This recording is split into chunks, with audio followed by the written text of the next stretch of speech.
won't give up till I'm on top. Yo, no, I ain't the type to give up. If I do something, man, I do it till I get what I want. I turn a business out of nothing into something I love. I got a poker face, but honestly, I'm not one to bluff. I flip a switch, never miss, man, I always stay up. Don't let them see you, bitch, always have a plan to stay tough. This life ahead of you ain't easy, it was built to be rough. But that's what makes a personality, is tragedy, bruh.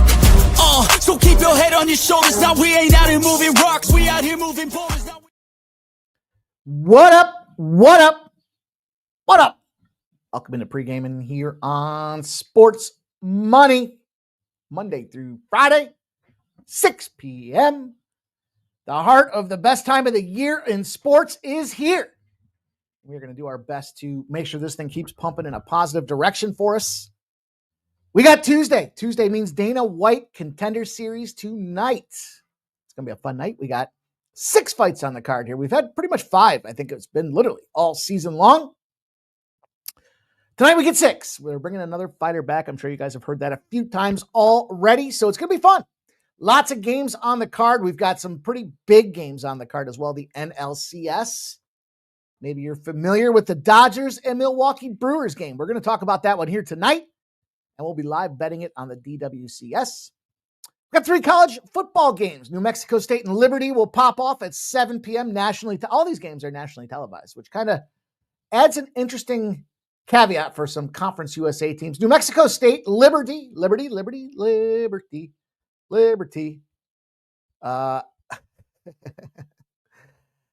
was debating it. Jerry Davis. Then we've got Arkansas State and South Alabama. ESPN 2 at 7:30 and 8 p.m. We will get Florida International, Western Kentucky. I've got action in 2 games. I think I might have 3 plays in those 2 games, though. I'm going to have to see what you guys are on. We'll have to go to the chat, as my birthday friend Ramon Scott says, and see what you guys have to say if I can get over the finish line on this one particular game. And a full hockey slate tonight. Literally hockey, and more hockey. We've got MMA Jeff joining us tonight for the Dana White Contender Series. That means he'll give us some of his hockey looks. Last collab we had, we cashed. That was on Saturday. That was an easy over. Some hated it. Actually, I don't think it was Saturday. I think it was Thursday.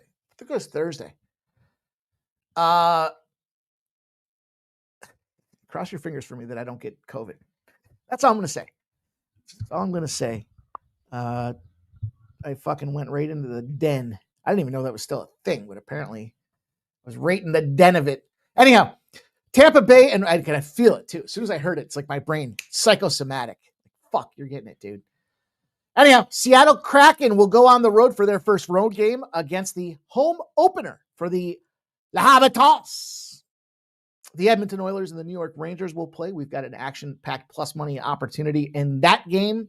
This will be the first road game for the Edmonton Oilers against a team that's struggling at home in the New York Rangers. Will I take the Rangers? Will I take the Oilers? Will I take the total? Make sure you tune in, check it out. Seattle, Montreal, as I already mentioned.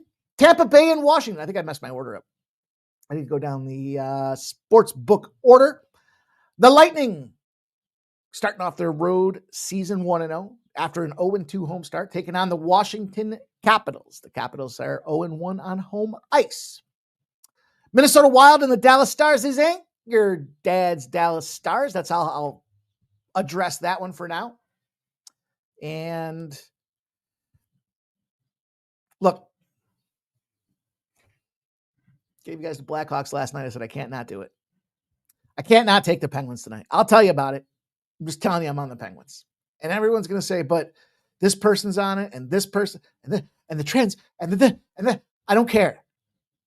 When the entire planet aligns on a spot, I just can't do it. And so we'll be taking the Pittsburgh Penguins tonight. I'll tell you more about that game shortly. As I mentioned, the NLCS, the Dodgers and the Brewers will pop off.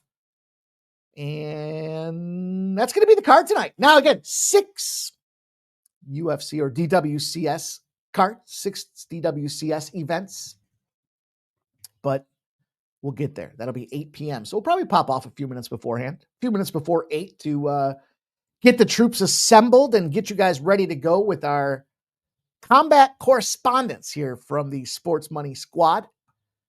Doing what we do, coming off one of the hottest UFC cards that we've had, at least in a while. if not to date. It was fantastic. I was laughing last night. Was it last night I was telling you guys? Shit, even the play that I was like, I don't really like this play. I'm going to sprinkle it, but I'll take the 2 takedowns at plus 650. Even that cashed. So we'll see. We'll see what can prevail. Now, I promised you guys I would give you a final on the WNBA. Final I have. We wrapped up the season 84, 60, and 3. 84, 60, and 3. 147 games played. We finished up 19 and a half units in the WNBA. Matter of fact, I should probably see if I can do this.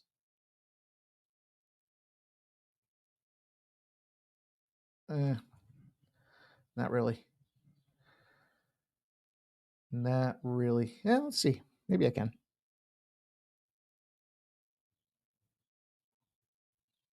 I'm sure I can do anything. I could do anything. They can do better. And betters, we are 18 and a half units here in the WNBA. Some of these aren't updated entirely, so relatively paid mind to them. But game props, those were the team totals. Sucked. We talked about it. I knew it sucked, so we kind of stayed away from them. Some money line dogs, 4 and 3. We picked up just under a unit over there. Didn't do so hot in parlays. As a matter of fact, only had one WNBA parlay. Player props, not a ton of them given out. It is what it is. It's the spreads and the totals that we kicked ass and took names. We were up almost 15 units on the sides, and we've just had simple formulas. Bounce back revenge spots, lost 2 times to the same team, triple revenge spots, step down and step up in class. And then the last one was the totals. And those totals were really benchmarked by how they do the first half or the first game versus the second game. What kind of line indexing, as my friend Sharky Water Nations likes to say, line indexing. I'm sure you'll hear a bunch of that in the NBA this season. And so we picked up almost 8 units there. So almost 15 units on the spread, almost 8 units on the totals. And we ended up 18 and a half units in the WNBA. So for them haters out there, what are you going to do? This is the benefit of casting a wide net. We have a little over here. We have a little over there. We have a little over here. We sprinkle a little on this and that and the other thing. And next thing you know, you picked up a positive winning day and we continue to grind. So pretty excited to see that finish out there. It's probably one of the better WNBA seasons, I think. I don't know. We'll see. We'll see if we can do better next year. But hey, it was fun. It's fun to have some of that action when it was just baseball. And baseball, if you're so inclined, might as well pull this up so you can see baseball while we're here. We're not done yet.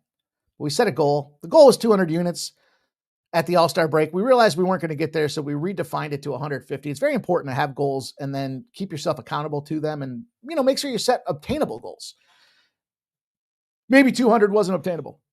We were up around 100 or 100. I can't remember. Was it 105 or so units at the All-Star break? Anyways, 145 units right now in Major League Baseball.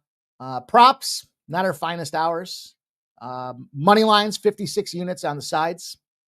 And most of those sides, look, they weren't really aggressive. Average bet size, a bucko. Look, not really aggressive. Just kind of finding the right spots. Some parlays.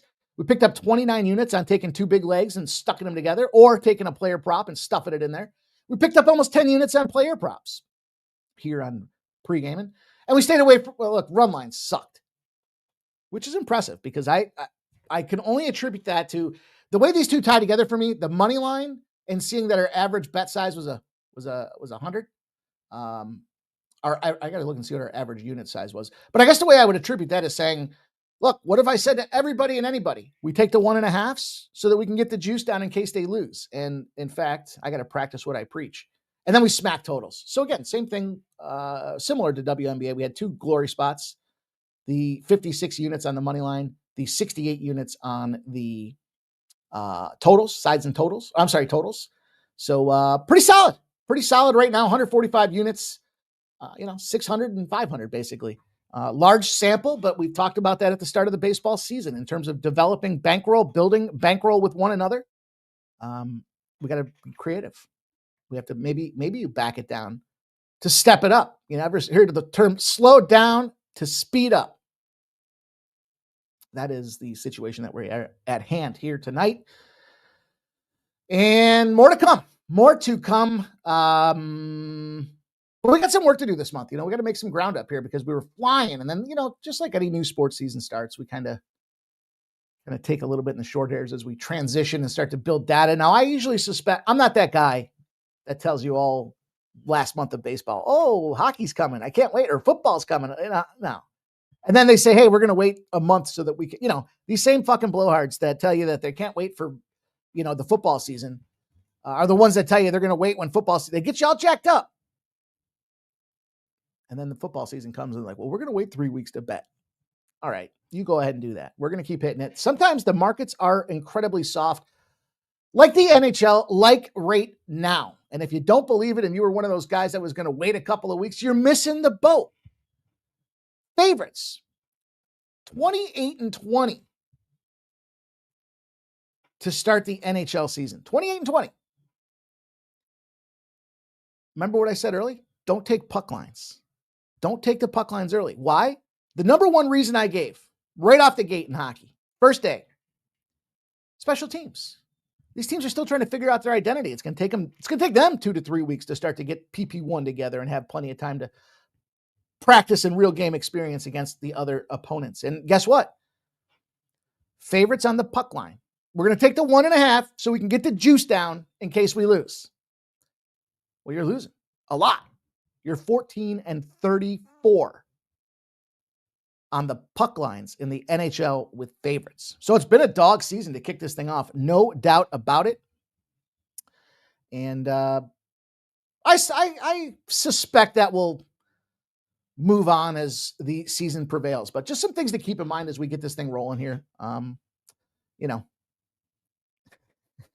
Jerry, my friend Jerry is going to battle this hockey season and watch him be up 50 units by the end of the year. But look, year one that we started professionally tracking, publicly tracking hockey, we picked up 60, I think it was like 64 units. I know it was like 64 or 65. I should probably go back and look at the number. Year two was 80 units. And so I suspect year three, we'll get to that 100 unit mark. Because we do this shit for a living. We do this on a regular basis. We all work together. And the uniqueness that is sports money is it's not just arbitrary bullshit opinions, right? It's using tools, technology. We're leveraging technology better than anybody else. It's there. It's at our disposal. We're going to use it in our favor. And then we pull together the experience that the Sports Money Squad has to give you guys, I think, informed betting decisions to be made. Help you make informed betting decisions is probably the better way to say it. And that's what it's all about here. So stay tuned for these upcoming seasons. The NFL, you know. All right. So look, last night, Bills game fucked me. I don't know what happened with the Bills. They need a wideout number one. That's it. And I don't care about the salary cap stuff. They got to find a way to get it. And you got to do what you got to do. There's ways to get it done out there. Be creative and find a way to get it done. That being said, game number 2 didn't fuck me, but did fuck me. And you're probably saying, what do you mean? How could that even be possible? Well, had the Chicago Bears team total over, cashed it. First quarter did not go over, did not cash it. They had plenty of opportunities, but that rain, that weather, man, that sucked. But then I realized this morning, I had the Commanders in a, so let me take a step back. So I was live betting them last night, 200, 300, 350. I didn't get the plus 500 in that last minute of the drive there for the Chicago Bears, but I realized this morning, as soon as somebody mentioned Survivor, I was like, fuck, I had the Commanders in my Survivor pool. So I made more money than I invested in the Survivor pool. I don't know how I missed that. I don't know how I missed it. So in any event, the Bills game, minus 3.5 did not cash. The Bills over 3.5 or 43.5 in the teaser did not cash. Should have practiced what I preach. It's not, don't do as I do as I say. Because I said it before, we tease up, we don't tease down, and yet I teased the fucking Bills past 0 to the plus 2.5. I'm a dick. What am I going to say? Yeah, we got the Logan Gilbert under 4.5 strikeouts. The Toronto team lost. Surprising. Really surprising. Blue Jackets, 3-2. That was a battle. They lost. Plus 102. The Devils came through. And Vancouver got just worked. You know, my other play in that game was looking at the under. Wouldn't have mattered. Minnesota, LA. LA with a late comeback. Ends up losing the game in overtime or shootout. But we lost our under 5.5 at plus 105. So some sneaky totals here to start the season off. We did cash the Dodgers in the under 8. Plus 202. Yep. Spoiler alert. Spoiler alert. Plus I got a player prop for you. And we closed out the night with the Chicago Blackhawks. Could have been a Chicago parlay. Shit. Where were we on that one? Maybe it's because I had the Commanders in my Survivor. But that felt good. That was a plus 130. There's no fucking way the Mammoth should have been a minus 160. The Mammoth had no business being a Mammoth favorite. No business. And anybody that told you to bet the Mammoth, shame on them. And shame on you if you listened, because that's fucking the Arizona Coyotes. Have we forgotten already that just because they slap a Mammoth logo on their fucking jersey, that it's not the Arizona Coyotes? Stop it. Stop it. Stop it right now. And so Chicago, playing as hard as they have been, gets their first W of this season. Nice low-scoring game out there as well. So anyhow, dropped about 2 units yesterday, pre-flop. Made some money back, though, with some of those live bets. So got to do better. That's just what it comes down to. Got to work harder. Got to scrub the card. Got to get more involved. And bittersweet that tonight will be the last Dana White Contender Series, but it'll be nice to free up some Tuesday time to, start doing some look-ahead shit. Looking ahead at I feel like if the rhythm is take Tuesday and look at Tuesday, Wednesday, and Thursday action, maybe Monday, because it's a smaller card on Monday, is Tuesday's action, right? Just work with me on the schedule. And Tuesday, we look at Wednesday, Thursday, and Friday's games. There's what, 10 college football games total in that span? And there's going to be a bunch of shit teams in there. Then Friday, we can get to looking at Saturday's card and getting ready for Sunday. So I think that's the strategy. I talk about this one suckhole. And we were on screen one time, and he was like, man, I just keep losing in the MMA.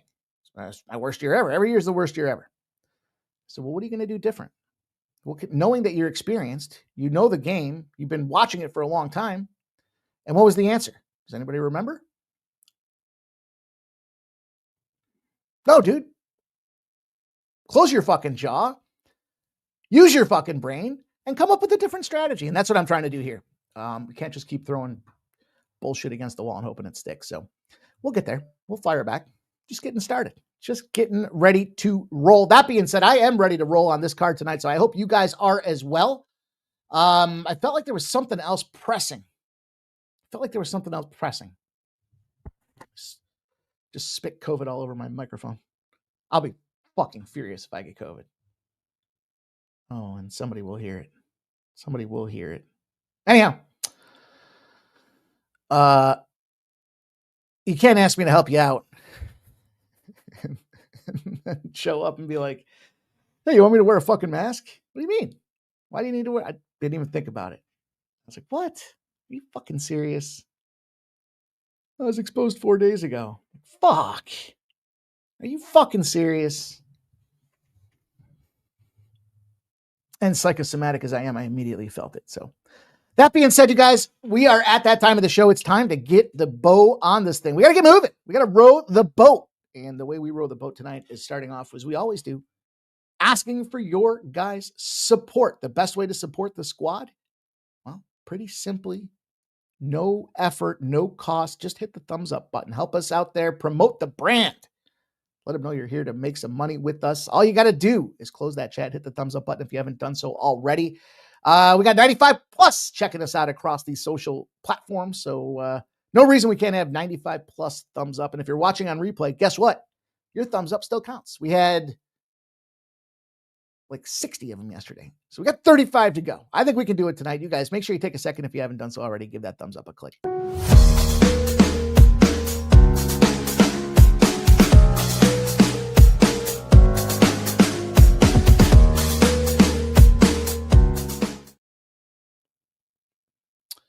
Okay. You know what I will say? I will say that just as a recap, because I see a couple comments in the chat. Look, Michael Penis Jr. looks pretty good. Drake London looks pretty good. I think Atlanta's 1 year away from taking that leap, but only because the NFC is pretty top heavy right now. Like there's some outliers there, like the Broncos that are finally involved this year, and sorry, the Broncos are in the AFC, but in any event, I just think there's some teams that are on the doorstep knocking in. Commanders, not after last night. Giants, I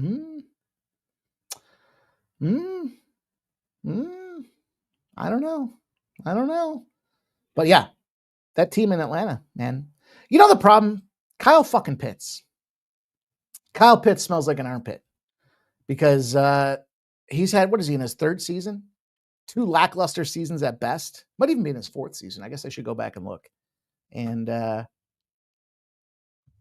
he had a modest number last night. I think it was 43.5 or something like that. He had like 18. Dude. And now Drake London's emerging as a wide receiver threat. Drake London, I said this last night. I was okay with him last year, but I like him this year. And somebody in the chat had responded and said, yeah, when you're working with a schlub like Kurt Warner with Cousins throwing you the ball, it's hard to look good. But now he's got somebody that can throw the ball in, Michael Penis Jr. And, well, they're growing.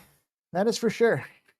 So that's it. Let's get the plays in the chat. Let's talk about what's going on with you guys tonight. This is my favorite part of the show, to see what you guys are invested with here, where you're putting your action. We've all been working on the card all day today. Now it's time to come up with the goods. Share your best bets. Let's see what you guys have going on, and let's see if we can't find a way to grow these bankrolls together. Shout out to Stop Geo Engineering, Jerry Davis, Liberty Bibberty, covers, in his opinion, likes the under also. There's Bo Jackson. What up, Bo? Jerry Davis says, don't short us on the intro. I think it was just a reflection of my, I don't know. I was thinking about how do I change it up. Shout out to AOD, my guy in the house. Nicholas Handy's here. Robert McCormick's checking in. Jerry Davis. We're going to get there, Jerry. We're going to get there, my friend. Nicholas Handy says, I'm on with the Kraken. Stop Geo says, hell of a live show last night. Thank you at Sports Money. Dude, it was fun. It was definitely a lot of fun. Man, made some good money. Lost some money on that fucking Bills game, but hey, whatever. I was 1 play away from cashing 2 same-game parlays. Damn, dude. Nicholas Handy says, like the whole world's on Montreal tonight. The whole world does seem to be on Montreal tonight, don't they?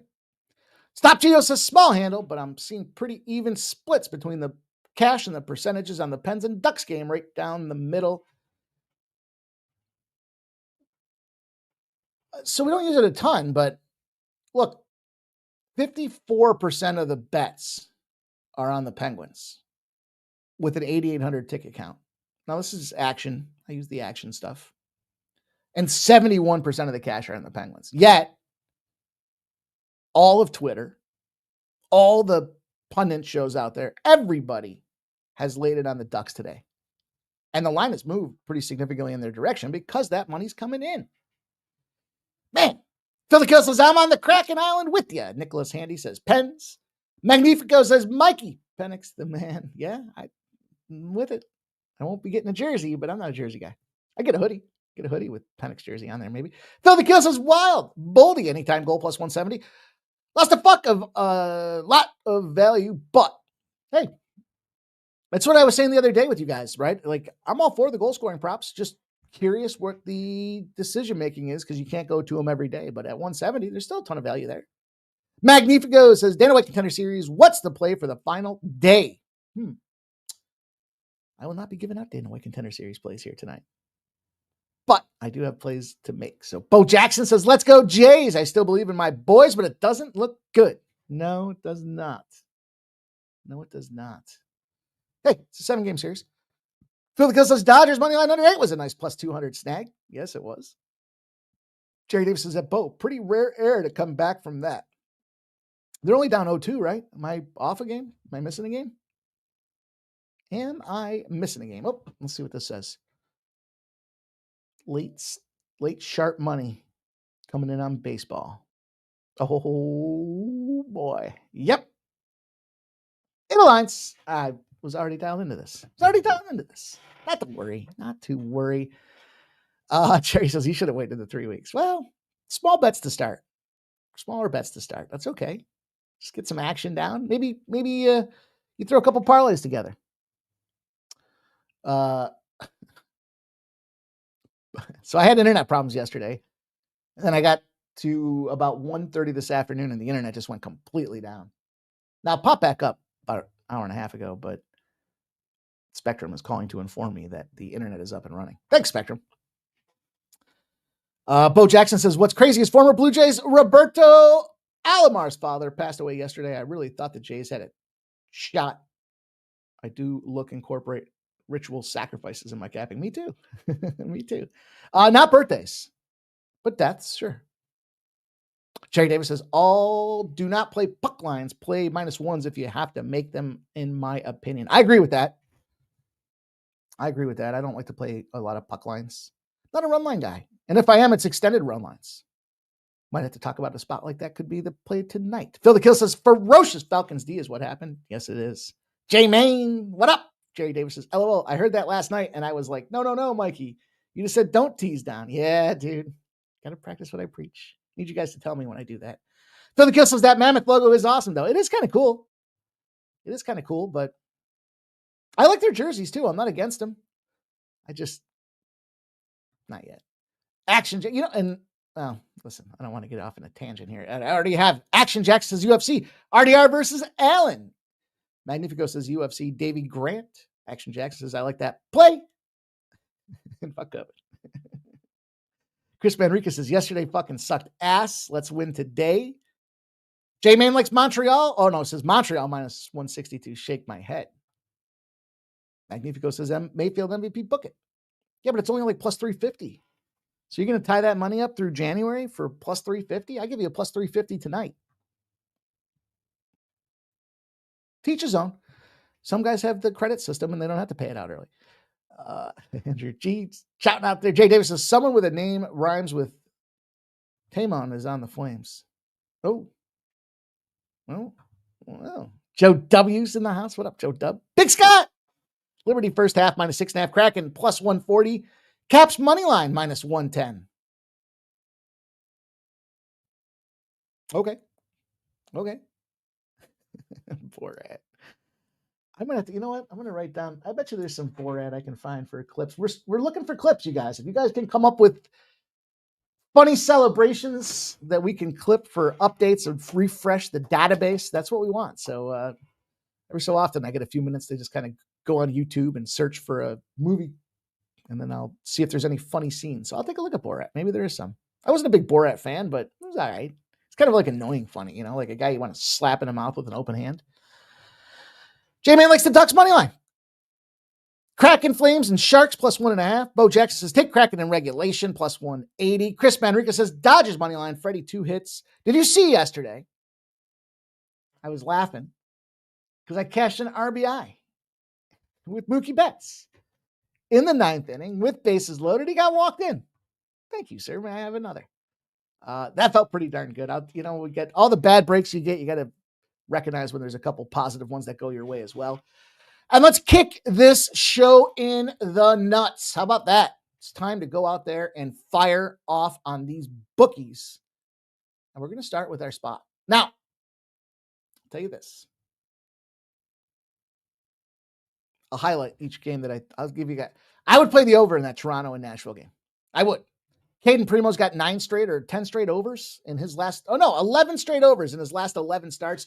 Toronto's got to be pissed the fuck off because they have been dropping games at home. They're on a 2-game losing streak. And you got Annunen on the other side out there who is on the tail end of the back-to-back. They're going to go with the lesser of the goalies. They did win 4-1 yesterday. Nashville has come out firing, as I expected they would do at the end of last season. They have started off the season this way, firing. Not going to play it. 2 reasons. One, I would probably have to take the Predators, but there's strong trends on Toronto. And 2, I would look to the over, but when you're losing like that, you got to play an under. So I can't get there. And totals, hey. Tampa Bay Lightning and the Washington Capitals, we will take action on. And this one is a battle. This could be, it's early. It's early. It's early to start calling this a potential Stanley Cup or an Eastern Conference Finals matchup. But Vasilevsky, we know this guy has an 0-2 start on the season with a .466 goals against average. Has not been going well. And tail end of a back-to-back. Now, I told you guys before, and I heard somebody mention it today on some show I was listening to, and they were like, somebody in the chat was like, talking about the second leg of a back-to-back this early in the season is useless. And I said that right from the start. It is. It's fucking early, man. These guys are just stretching out. Takes a while to get that back loosened up so that you can get rolling out there. And Tampa comes in 1-2 to start the season. I mentioned they had their first win the other day on the road. And, Vasilevsky. Last year, though, if you look at his performance last year against Washington, he did have a shutout. He had a 202 goals against average. Capitals. I would suspect you're not going to get the long-term performance out of the Capitals because they are an aging team. And last year, look, the big story was Ovechkin trying to get the goal record, right? Trying to go out there and set the mark. Well, dude's 40. So I got a couple years on him, just a few, but man, it ain't easy being cheesy, especially when you're 40 years old. So that being said, Logan Thompson is their ace in the hole. He's got a 1-1 start with a 2.02 goals against average. Clearly, the better team, the better goalie at this point in the season. Now it's early, so don't get too excited. That being said, though, looking at these two teams, the spot that I had to look at to kick the card off, frankly, I can't not take this home squad in the Capitals. And it doesn't have to do with the second leg of a back-to-back. It has to do with the fitting of a couple of perfect trends, in my estimation. First of all, when you price Tampa Bay between the 145s, I love these trends. Because if you're not a huge favorite or a huge dog, meaning the books aren't really entirely sure where to put you, and it's a rematch. So they beat the team the previous time. Revenge would be they lost to the team the previous time. Rematch, they're playing the team again after beating them. Books aren't sure what to do. They already beat the team the last time they played. Tampa Bay comes in 0-10. Boom. Not just 0-10, but they're losing by 2.4 goals on average. Second leg of a back-to-back now does make a little bit more sense with your goalie that is struggling a little bit. But, wouldn't surprise me to watch Tampa Bay, watch Vasilevsky go out there and stand on his dick. That's a hockey saying. You can look it up. The puck line for the Washington Capitals is plus 225. I would be inclined to encourage you to take a little sprinkle because the Capitals find themselves rolling in 13-0 against the conference in the revenge spot. And this is the part that I like the best. Teams allow more than 25 shots a goal, and the total's less than a 6.5. It's perfect. Tells me you're in a revenge, so you've got motivation to play. It's a conference game, so it counts. The team allows a lot of shots, and they're not expecting a lot of goals. Fits well for me. I'm going to take the Washington Capitals. We'll keep an eye on that puck line just to see what the hell happens as it transpires. What do you guys think about that? Philly Kills us. Dude, I'll tell you what, nobody partied harder than Ovechkin with the fucking Stanley Cup, dude. Like, wellness checks galore. Wellness checks galore. Room to Run says, what's up, Mike? You're riding with Trent tonight. He got a Mega Max whale on the Dodgers. Trent was also on the Bills with you, and he also was on the... Hey, man, I'm okay with Trent. I'm okay with him playing his games with his mega multi. I don't care. We'll talk about it. I'll tell you guys why. But I appreciate you letting me know. Jerry Davis says, I put Caps money line on the under 7. See, Nate says, who's Trent? Jerry Davis says, not money line, but the plus 1.5. Philly Kill says, Ovechkin. Now, the reason, by the way, I didn't go puck line, and I say sprinkle it, is because of that puck line trend I gave you for the favorites. They're not a huge favorite, but they're sitting at that minus 108 spot, so just keep that in mind. Guess I will double up on the Caps, says Jerry Davis. Room to Run says he wins every now and then, but he seems to lose a lot more than he wins, just saying. Jay Main says, does he track it and send a recap every week? Jay Main says Tampa Bay lost 7 straight at night. Jerry Davis says at room to run defensive troll. No way he has ever been a winning gambler. Ah, man. I don't know. Look, the dude's got some shit happening, man. You got to respect that. Got to respect. So the kill says, so true, pimp. Could be partying also. But there's no doubt. It's like Red X. You can't convince me just because you win a fight means that you're a fucking good MMA gambler. Edmonton Oilers, the New York Rangers. This is the one I told you about. Rangers come in 0-2 at home. Oilers are on their first game of the road trip. And look, I don't want to be enamored with the Edmonton Oilers, but with the play that I've seen of them so far, I know it's only 2 games. And by the way, they are coming in the fresher team. Got to respect it. That fucking power play, lethal right off the gate, man. Game number 1. Now, the Oilers will start Stuart Skinner. He's got a .277 goals against average, 86.4% save percentage. Now, at the end of the day, 19 of 22 saves in his first game. That was that. We faded the Oilers in that game. Remember, that's where he had the controller glitch from PlayStation, where he had the puck between his legs and he looked down and poked it in, and they ended up losing that game 4-3 to the Calgary Flames in a shootout. We had the Flames plus 1.5. Dog line, puck line. Okay. And now the Oilers come in as a favorite. I think they do for a reason. Rangers.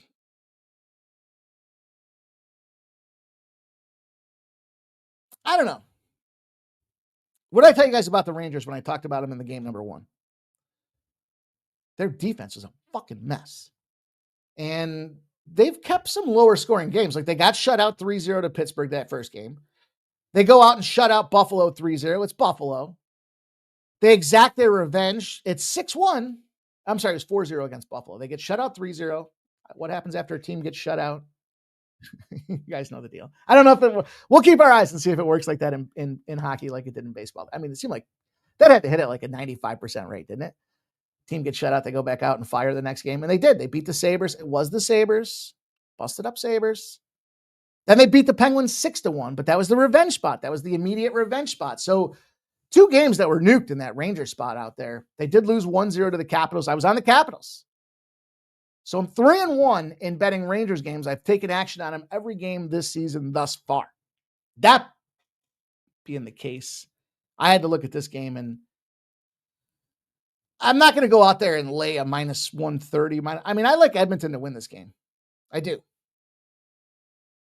I think this is one of them. They're out on the road. They're fired up. They're playing strong puck. The Rangers can't play well at home. That kind of becomes surmounting issues where you start getting desperate for a win. But these teams, yeah, the Rangers have found a way to keep the puck out of the net, but defensively, second highest expected goals allowed in 5-on-5 in all of the NHL. The only team worse than them at playing defense in the NHL right now. One team. Chicago Blackhawks. I found that to be a compelling number. Doesn't quite show it when you look at some of these scores because they've had shutouts. But we're not going to see shutouts every other game for this Ranger squad out there. And then on the other side of things, Edmonton, third highest goals expected in regular strength. So not only that, but how do goals go in the net? They go in the net, as I said before, by special teams. I thought this was a nice little price tag. Edmonton team total over 3.5. We're catching some plus money on it. Doesn't matter ultimately who becomes the victor, right? Just need them to score some goals. And I think for the 2 aforementioned stats, particularly 5-on-5s, we do have an advantage for Edmonton. And if we can get a couple of special teams opportunities kicking, then I think that puts us in a positive position to cash. So it's a plus money striker here for a game prop. Game prop. We'll see exactly what happens. But I'm going to roll with Edmonton to kick this thing going. Keep her moving with the Seattle Kraken. Cracking me up, baby. Release the Kraken. Bo Jackson says Knobloch's 3-0 against the Rangers. The Edmonton Oilers have a record of 3-0 against the Rangers since November 2023. There's no such thing as bad press. Yeah, you just got to know. I mean, I don't even like to know, to be honest. The only one I want to know is Red X. Fact. And, Jeff Sub and I will talk about it. We talked about it already today. That's the only one I care about. It's the only one I want to know because it's just so efficiently a fade. You have to wonder if it's being done on purpose. It's the only one I want to know. Otherwise, I try not to follow everybody else. But I've been on shows with Trent before. He's a nice guy. He's got himself that smoke show that rolls around with him there. Problem is, I think she wants to be a dude. Smoke show, though. Smoke show. Okay.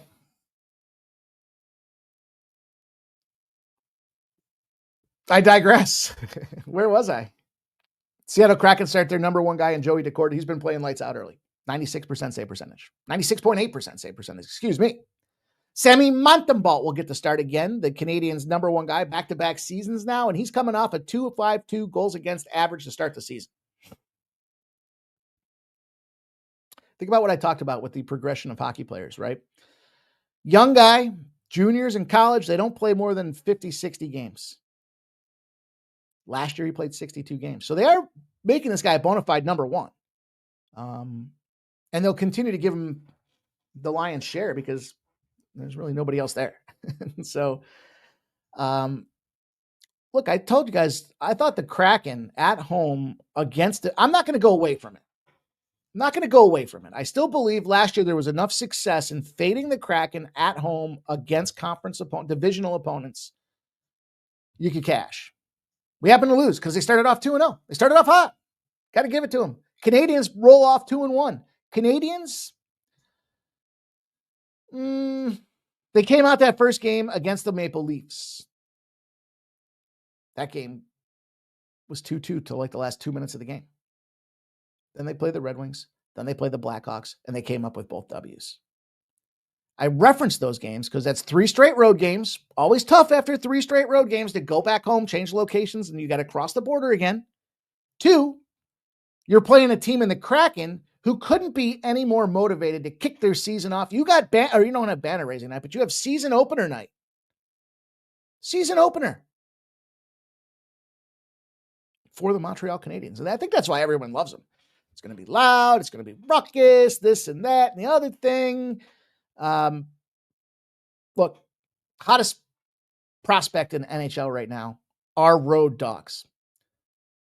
They're covering the puck line at 75%. Kind of correlates to some of the numbers. There's always a reason why I share some of these trends with you guys, right? And if you play them on the money line, there's such a thing with almost 1,000 game sample. If you were the home team and now you're the road dog, you're 380 and 480. Now you might say, well, that's not arguably a winning trend. Obviously not. But the ROI, the money that it pays back by being consistent and disciplined in the way that you go about executing is the biggest thing. And the thing that they've got going on for the Kraken right now is their defense. And they retooled their special teams. Those are 2 big components that go into capping these games for me. I told you guys, when I look at the NHL, goaltenders, yeah, that's kind of the given, right? Special teams, top 6 offense, and, who are your 2 top blue liners? What kind of style do you like to play out there? And as much as I hate to say it, the Kraken check a lot of those boxes right now.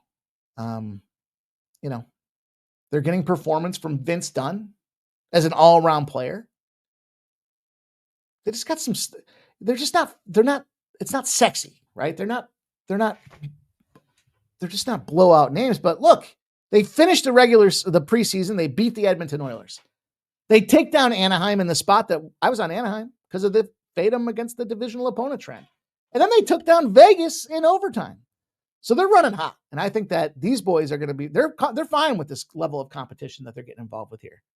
And I don't think it's going to see them falter here tonight. I think this is a great spot for us to take a shot, take a dog, get some plus money, get that plus 135. I'm the great. I don't know, Vitalis. I should have said that. I'd smash. Smash or pass.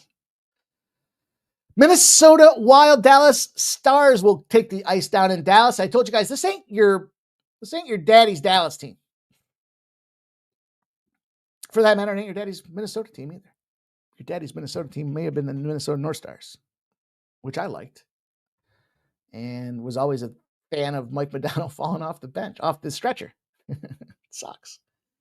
But the reason I say that is because Dallas has been fucking scoring. Well, the last 2 seasons, the rep on Dallas has been they're an overtime team and an under team when they're playing at home. Man, they brought in Mika Rantanen, and it was like, boom, the switch flipped, and these guys became offensive juggernauts. And I know it's early, so let's not get too excited. Let's not crown them Stanley Cup champions just yet, but damn it, they fucked Colorado up at the end of last year in those playoffs.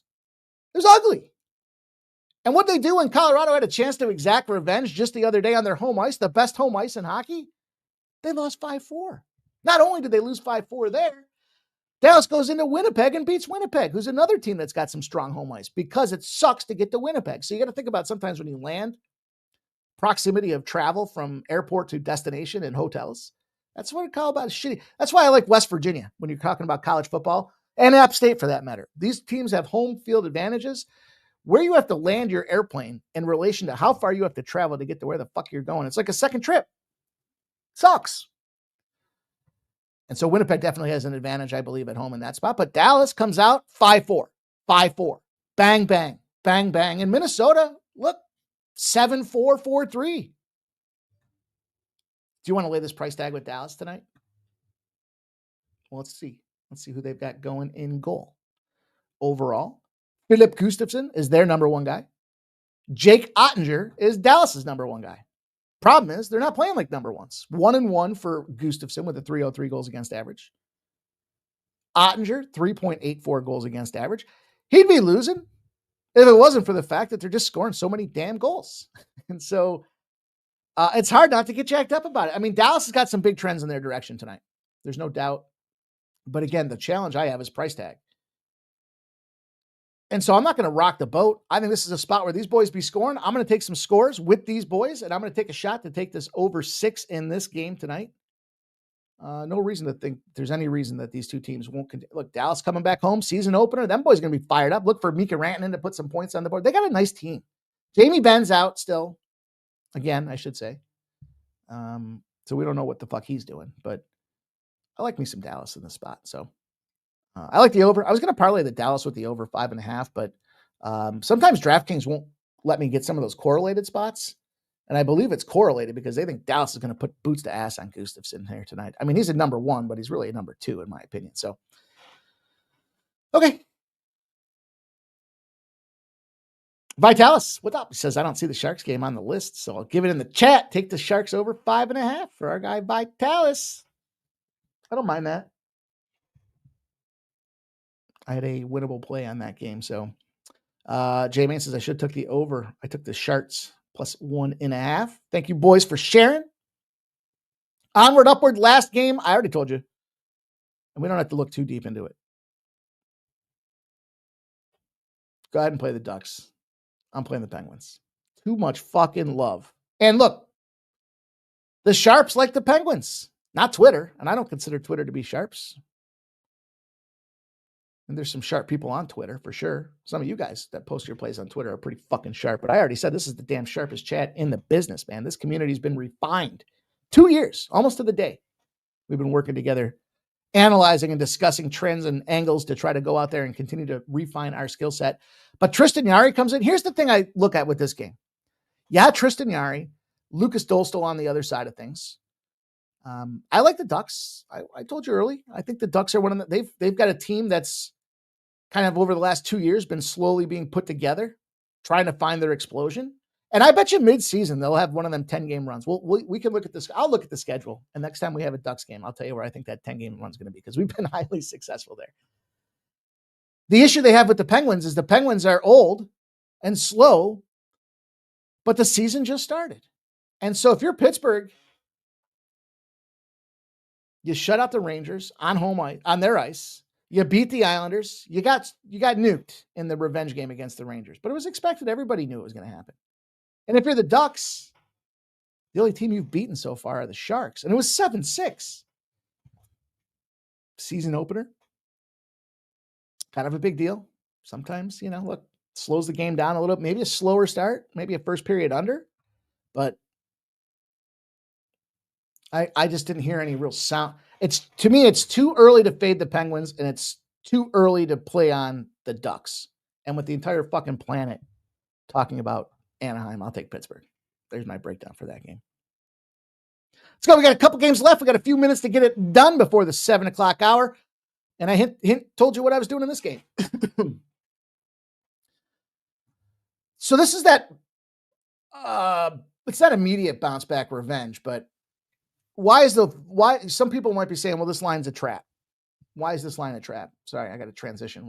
I know when we move from baseball to, or from hockey to every other sport, I like to look at the cash flow. I don't really care so much in hockey. 50% of the bets, 64% of the cash are on the LA Dodgers. 57% of the cash on the over, 56% of the cash on the under. This line dropped from 7.5 to 7. So, what attributes to that situation? Well, you got to look at it. Recent performances. Last time these two teams played, guess what happened? Yamamoto got nuked. Busted up, knocked down, drag out, came out missing a couple teeth, I think. Ugly. Overall, it's been a minute. So he doesn't have any of that kind of recency inside of him here. And at the end of the day, Dodgers are firing. And the best part about the Dodgers, as much as we kind of debated whether or not you keep the pitcher in there or not for the end of that game, it almost bit him in the ass. But they didn't have to use a lot of pieces. And Freddie P, you're going to say on the other side, well, it's Freddie Peralta. And he does have a 1.77 ERA at home.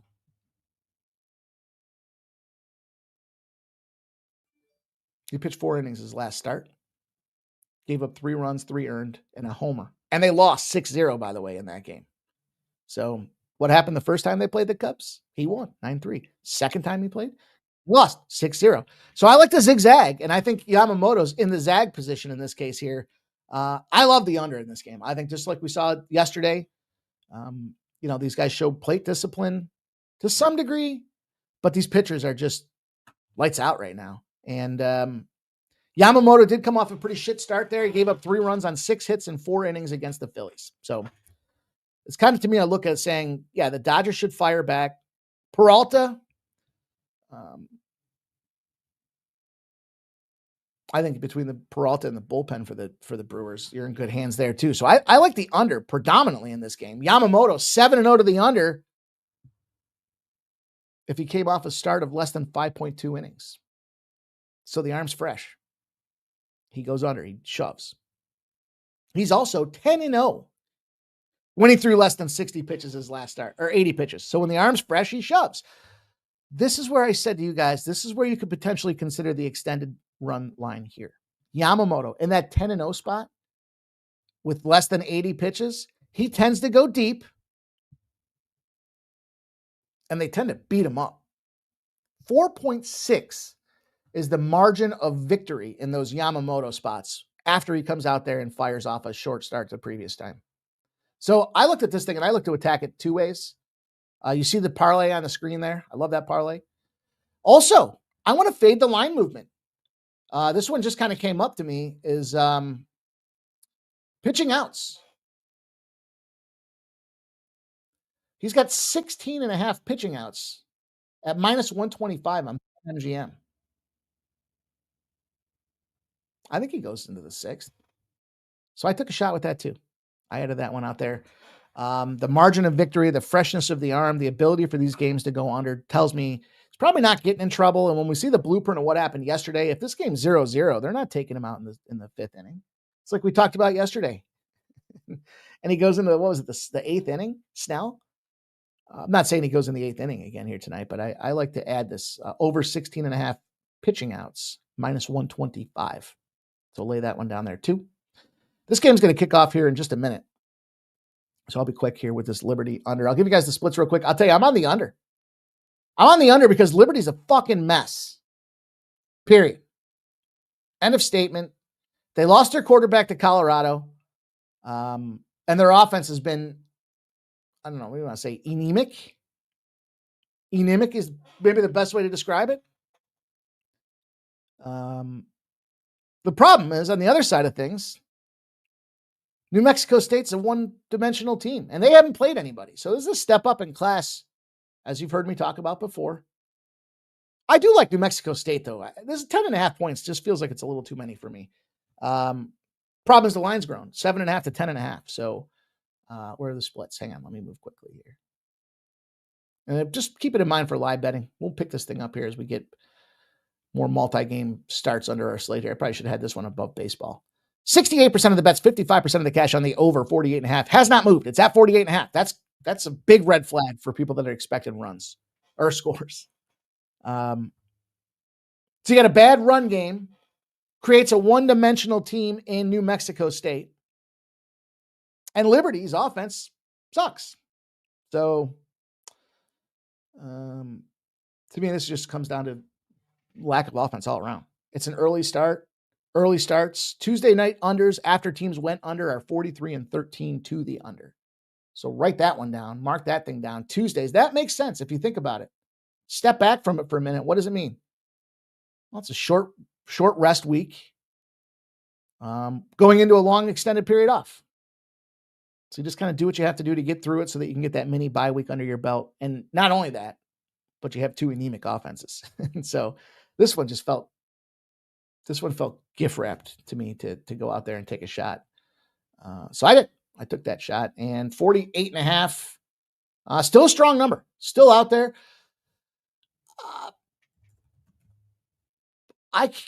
It's 11.5 now for New Mexico State. The line just keeps moving against them. I mean, you're almost double the initial number that opened up. What the fuck's wrong with people? Liberty's not that good. And their defense, if they're ever going to make New Mexico State look good, it's because their run defense stinks. So, New Mexico State comes into this thing even more rested on top of it. You know what? I'm going to take the 11.5 too. I just talked myself into it. I'm going to double dip this game. Now that it's 11.5, see, that's sometimes the benefit of getting the start of the show. I get to see that what that number is now. All right. There you go. And then the last game I got for you guys here, FIU taking on Western Kentucky. West Kentucky. Anybody know what that movie's from? What that quote's from? I should clip that one. It's from Kingpin. It's when he's doing the charity thing and he's standing behind the MILF and he's playing football. West Kentucky. Anyhow, I like this game to go under as well. I think this is a horrible, horrible scheduling spot right now. If you look at what's going on. So first of all, minus 7.5 moved to minus 10.5 for the Western Kentucky Hilltoppers. And you have 57% of the bets and 90% of the cash on FIU. Now, unfortunately, I bet on both these shit teams multiple times in this season and past, and I haven't had good success. 67% of the bets and 68% of the cash are on the overs. Hasn't moved.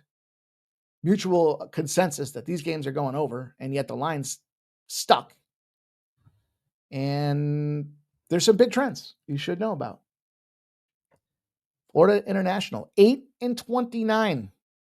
If they're coming off a loss and the total's between 55 and 60.5.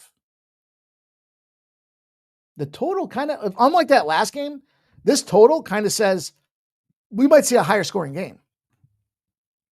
But we might see that higher scoring game because Western Kentucky with that 9.5, that Florida International trend, they're losing by 14 points on average, 7 against the spread.